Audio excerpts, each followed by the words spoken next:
I chose to start BeeFree as a way to feed my son, who is on the autism spectrum, clean label food that was gluten-free, that was made with simple ingredients that tasted really delicious. When Noblesville mom Jennifer Wiese was told her son Augie had autism back in 2007, she rolled up her sleeves and went to work in the kitchen, where after a number of fits and starts, she created a recipe she thought would help Augie.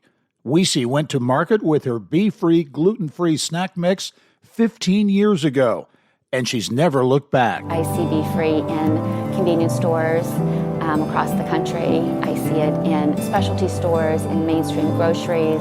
So that's our goal, is to get our food into where people shop. More on the amazing journey of Indiana entrepreneur Jennifer Wiese, her recipe for success, how she's giving back to the community, and why family is still at the heart of the mission. BeeFree is not only a name, it's a brand, but we look at it as a way of life. The Business and Beyond podcast, presented by PNC, is next.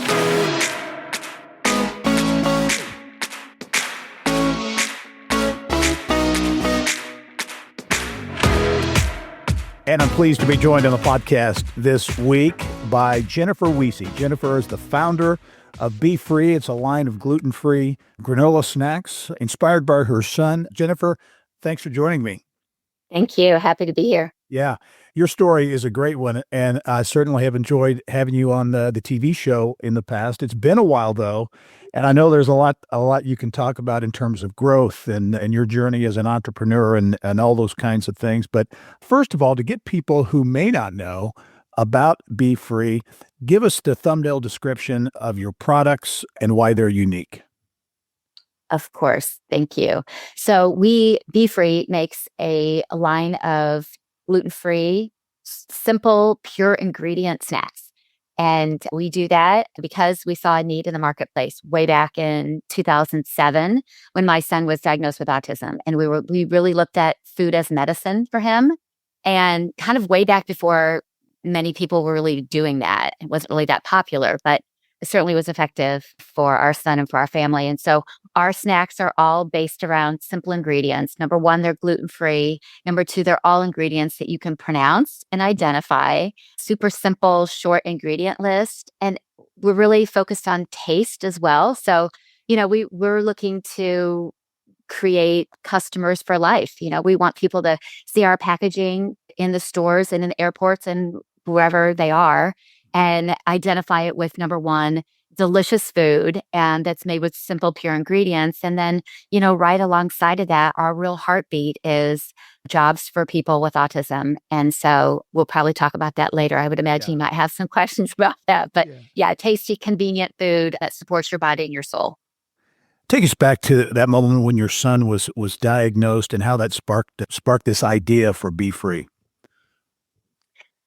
Well, my husband and I are problem solvers. Number one, we have a heart for our family. And so, when that diagnosis happened, we were terrified. We didn't have a point of reference for autism other than the really extreme cases, that we had seen on TV or read about. And certainly autism wasn't talked about and as accepted as it is today. And so then it was very frightening. And so, we just looked at, we just dug in and we really searched high and low for information, impactful, powerful, supportive information. And we had to go really far to find it, but we didn't give up. And so what we found was an autism conference actually in Vancouver, British Columbia in 2007.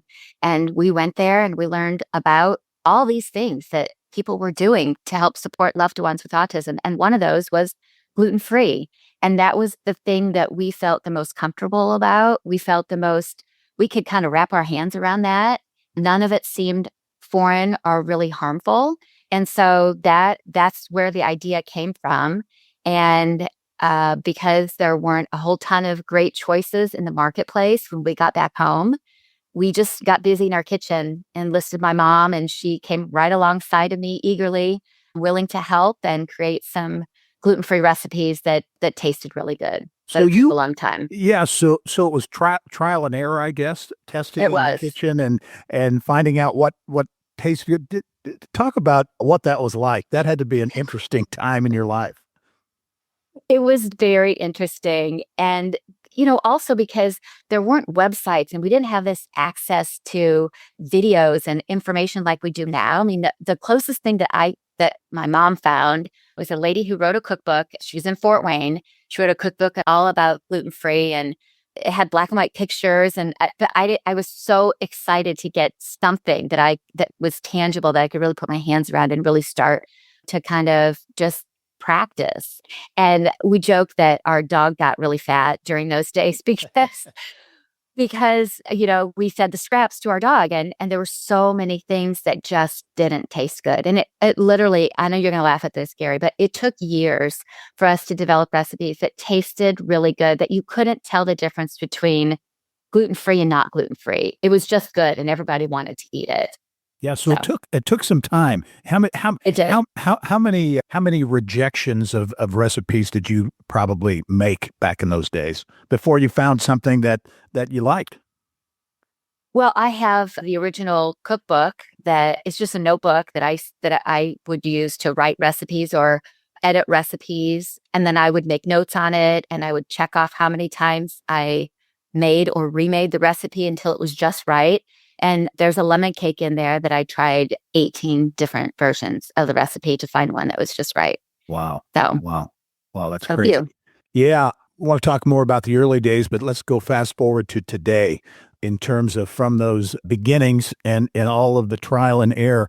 How many stores, where can we find your products today? Oh, yes. You can find our products all over the country. We're in 5 divisions of Kroger. You'll find us in Costco, Market District, Meyer, lots of different independents, coffee shops scattered across the country. And also, you'll find us in airports. So, Yeah.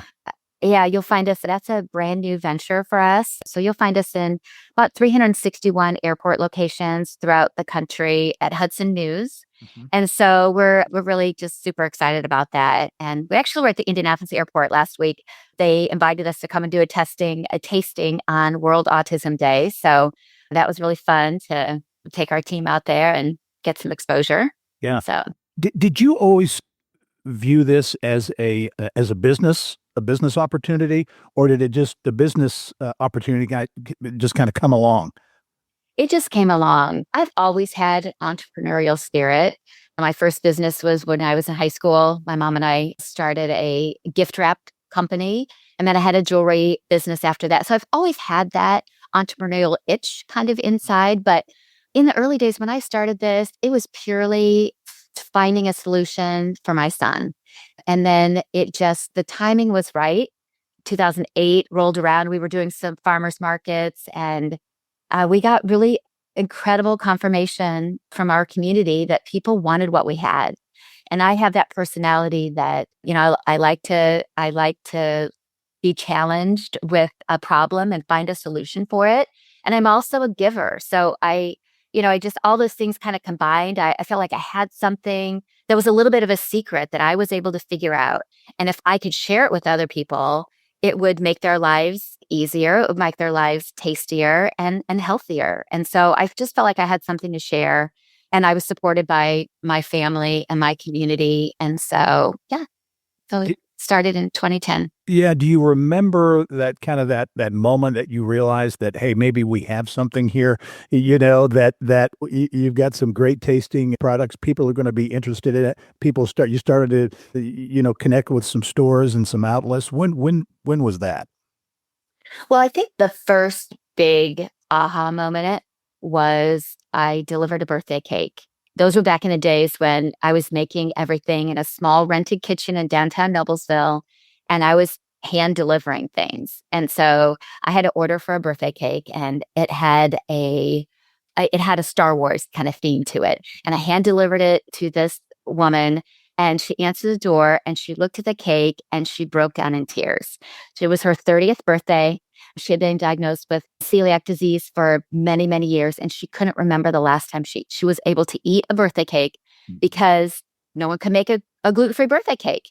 So that was a big aha moment that I created a lot of joy for somebody, and that made me feel really good. So that was one.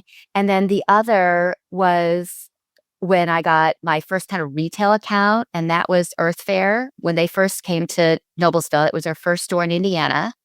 And I just, went the old fashioned way and knocked on the door and introduced myself, asked for the grocery manager, and we did a tasting in the back room of their stock room. And, that was the first retail door that was cracked open for me. And that was exciting for me. And I thought, all right, well, if I can do this in one small chain, I can probably do it in others. And so that just really, I've had a lot of support and a lot of people who they could see the vision. They saw something in what I had that believed in me and gave me a chance. And so I've had a lot of those stories over the years. What was the biggest, as you began to grow, what was the biggest challenge? Was there one thing? There were probably multiple challenges, but was there one thing that really stood out? Well, this is a very capital intensive industry. And so one of the things is just money, just having access to money in order to grow. In this industry, you pay for everything up front before you get paid. And so it takes a lot on the upfront, on the front side of it. So yeah, in the early days, just kind of going through those growth hurdles and knowing that I was gonna need some help. If I wanted this to grow, was gonna need some help. So Talk about today in terms of production. Obviously, you're pumping out a lot of product. yeah. Where do you do it? How does distribution work? All those kinds of things. Because it's sad, you mentioned all these stores, but you have to think, okay, there's a lot of production that goes with that. There's a lot of logistics and all the things that go along with it. Talk about that. Of course. So our current production is located in Michigan, and we have grown through many steps. And each step, we look at where are our resources, where are they located, what's our capabilities and capacities, and how can we best maximize our resources. And so we have had in the past manufacturing in the state of Indiana, and we've had to make some changes just because of our growth and because of some of the qualifications and certifications that are required for us, for our type of business, to work with customers like Costco and Kroger, and they have very high standards. And so that's partially why our manufacturing is located in Michigan right now. We certainly see that there is a potential for us to move that to Indiana. Lots of opportunities, but that's our structure right now. And our distribution is made such that our trucks either come to the manufacturer in Michigan and pick it up and take it all over the country to stores, or it comes back to our warehouse in Indiana. And then from there, it gets dispersed and picked up and transferred to retailers. Yeah. So we have a combination. We use a variety of national distributors as well as some regional and local distributors to get our product where it needs to go. And then we do, some of that direct as well. So we have kind of a very hybrid version of distribution. How many? Can you give us an idea of how many pieces, or how many bags of your product are produced on a weekly or monthly basis? Well, let's see. We just unloaded a couple trucks, full trailers. So that would be 60, 90 pallets that we just filled our warehouse with. So each of those has a couple thousand bags each. Yeah. So gives you kind of an idea. That's a lot. Yeah. What? How did you manage? Was it a challenge to manage that jump from being more of a very much a local distributor of your products to going on the national scene? You mentioned the standard that some of the big chains and retailers have. How big a challenge was that going national? It has been a challenge. It has been a very big challenge. And one of those challenges is working with national distributors is costly. There's a lot of fees, there's a lot of extra charges. There's just a lot of extra things that don't come along with working with a regional distributor. So yeah, it's definitely that's one. And then also it's nice. It's nice when you know exactly where your product is. And when you work with some of the national distributors, you don't always know But that's just part of it. That's part of the exchange for growth, that you don't have your hands on all those things, but that you do have the opportunity, though, to grow and be in places where people are that you wouldn't have access to without a national distributor.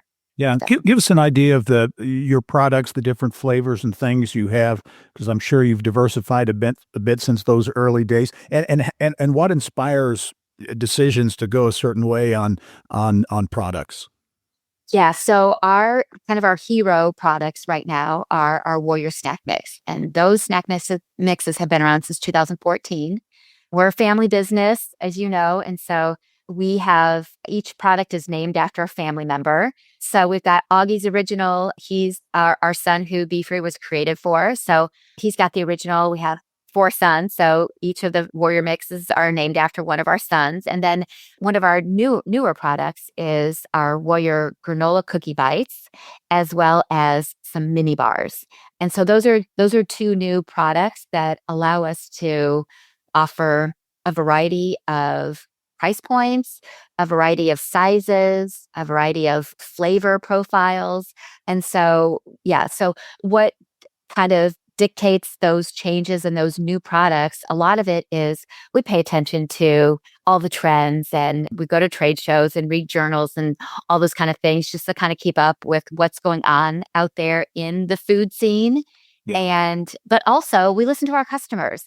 The reason that we have the granola cookie bites and the Warrior mini bars is because our customers kept asking for something small, something portion control, because they were eating a 9-ounce bag of Warrior mix.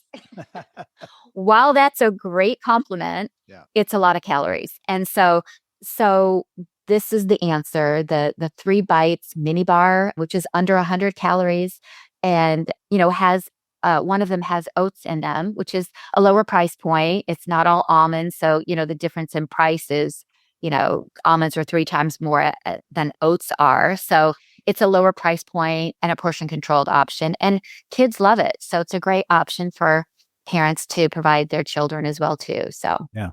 What does the Warrior Snack Mix mean to you and your family? well, it's personal. It has a direct connection to our son. When I think of Warrior and I see the name Warrior on our package, it just reminds me of our son and all of the challenges and the extra challenges that he's had to overcome and power through. And so that's what it means to me. And then it also just means that I feel like everybody's a warrior. Everybody has a little warrior spirit in them. But it definitely is a direct connection to our son. Good. Much more ahead with Jennifer Wiese, the founder of BeeFree. We'll talk about the commitment to community and to workforce as well, and a lot more when the Business and Beyond podcast continues.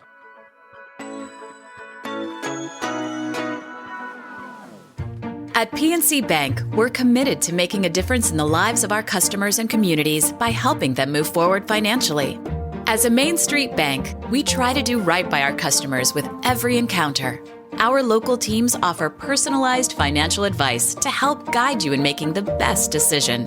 We're proud to be part of your community. PNC Bank. See how we can make a difference for you at pnc.com. Copyright 2022, the PNC Financial Services Group, Inc., all rights reserved. We build Indiana. The Laborers International Union of North America builds and maintains roads, bridges, and other essential infrastructure that make us the crossroads of America. So thanks to LIUNA members' work, Hoosiers have a better quality of life, like access to utilities, easier routes to jobs, schools, or medical care, and deliveries keep moving. We build Indiana for good jobs and stronger communities. The Laborers International Union of North America. We are LIUNA. And welcome back to the Business and Beyond podcast presented by PNC. My guest this week is Jennifer Wiese. Jennifer is the founder of BeeFree. It's a line of gluten-free granola snacks inspired by her son. And it's such a fascinating story. And as you think about it, you've obviously grown the business substantially since it was founded. But how important along the way has it been for you to build a brand with purpose? Not just the product, the end product, which obviously important, but to build a brand with purpose.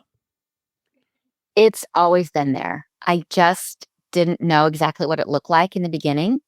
But over the years, building a brand with purpose and something more than just a product on a shelf has always been the underlying heartbeat of why I wanted to create a business. And as our son was exiting high school, looking for his first job before he went off to college, it was obvious.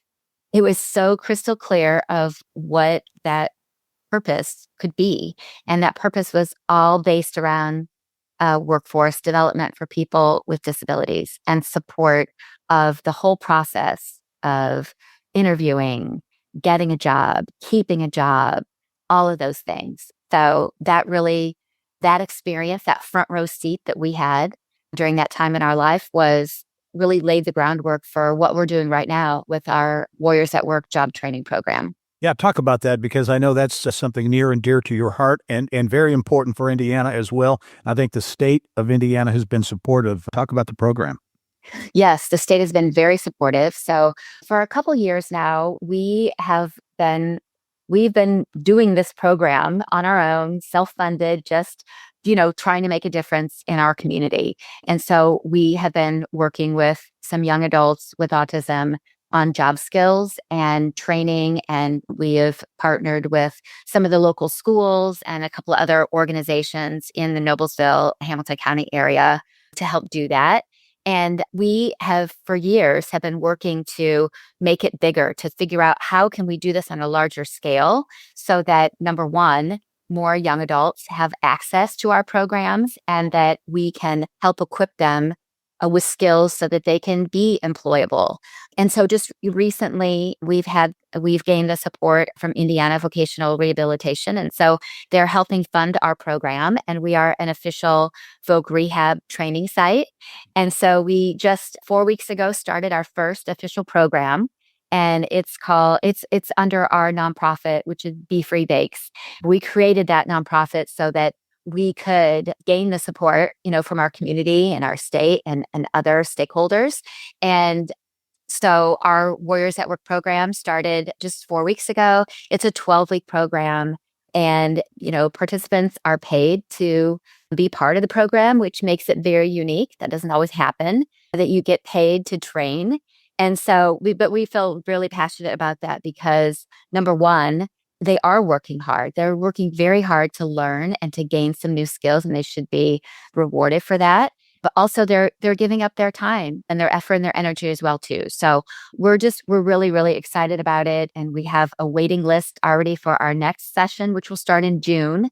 And we're just, the vision of it is just to continue to grow and be able to support our community in a more meaningful way. And, also for our community to see what it's like, for them to take part in it as well too. So we're really looking to engage other employers to do the same. So, we're looking at partnering with Meijer and Kroger and Costco and other coffee shops and other retailers in our area so that they can be part of the process. And so it's really super impactful. And, we like to say too that everybody who supports our program, whether they buy a bag of Warrior Mix or they share a post on social media or they send somebody to come and visit our training program, they all make a difference. They all make a difference. And they all help support the fact that what we do is all for the purpose of gaining job skills for people who otherwise might be overlooked. Yeah, So. certainly the discussion around autism seems much more in the national psyche, if you will, or forefront these days. You think back to, as you described, those very early days, finding it difficult to get information that you could really use to do things. You're part, I mean, not just your products, but you are part of raising the awareness, I think, of autism, certainly here in Indiana and beyond.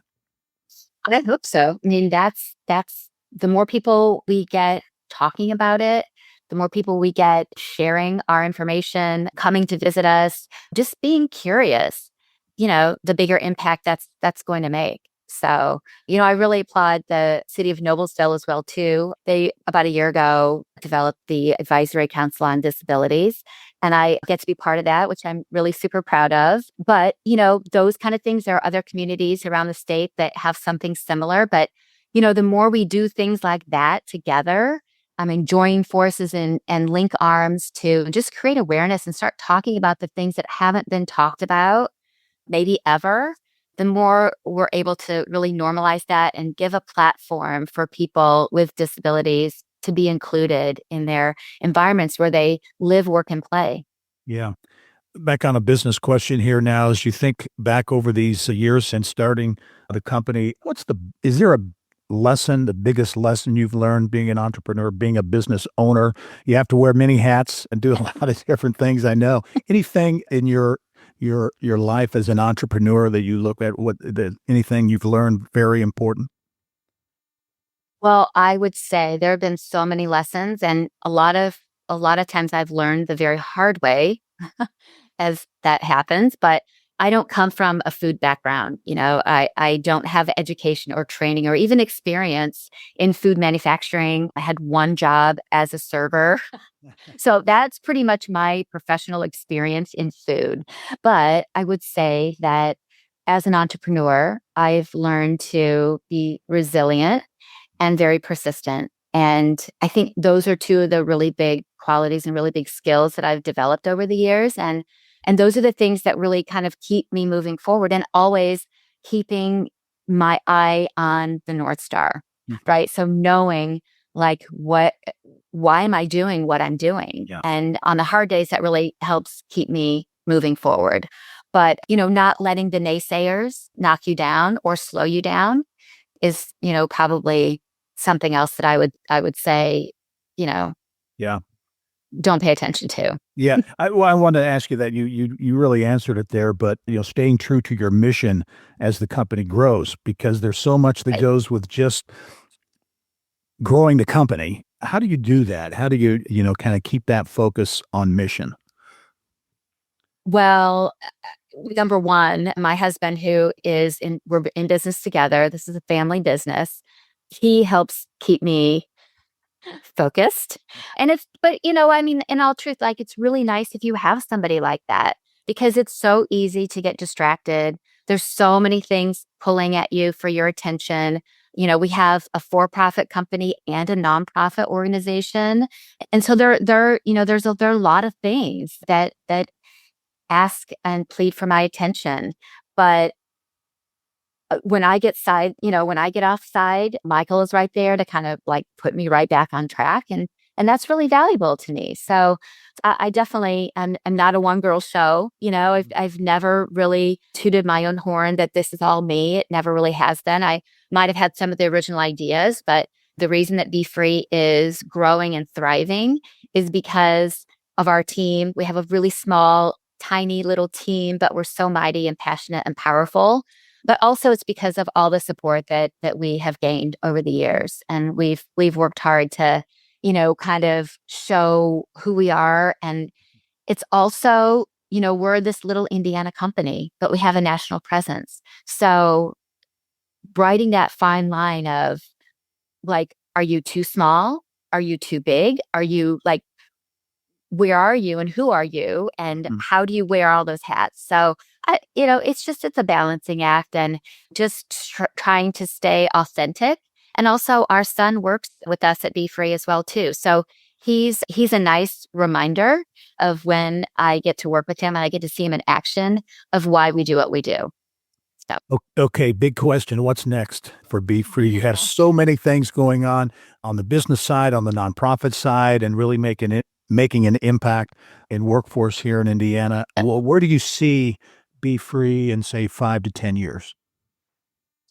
Well, we're really focused on more good food, right? You hear it in the media, it's coming. The tables have turned a bit to people are looking more at food as their medicine. They're really scrutinizing what they're putting in their bodies and real food made with real ingredients matter. And I think that's going to be more and more, as the months go on. But so putting more good food out into the world and creating more jobs. So we anticipate that there's still a lot of retailers that don't know of us. So in some ways, we're just getting started, even though it's been 15 years since BeeFree, opened our first retail location. But so being a national name brand is number one.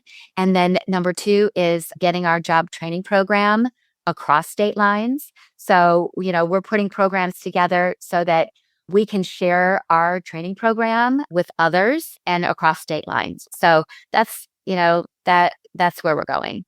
So a lot on your plate to be sure, Jennifer. I've really appreciated you taking the time to chat on the podcast. Great to see you again, and congratulations on your success on the business side, but also really making a difference for Indiana and beyond in the years ahead. So thanks very much. Good luck. Look forward to seeing you soon. I appreciate you. Thank you, Gary. All right. And thank you for joining us on this episode of the Business and Beyond podcast presented by PNC. We're a weekly conversation with achievers in business, sports, entertainment, and beyond. And you can download all of our episodes and get Indiana business news 24/7. All you have to do is go to InsideIndianaBusiness.com. I'm Gary Dick. Thanks for joining us. We'll see you next time.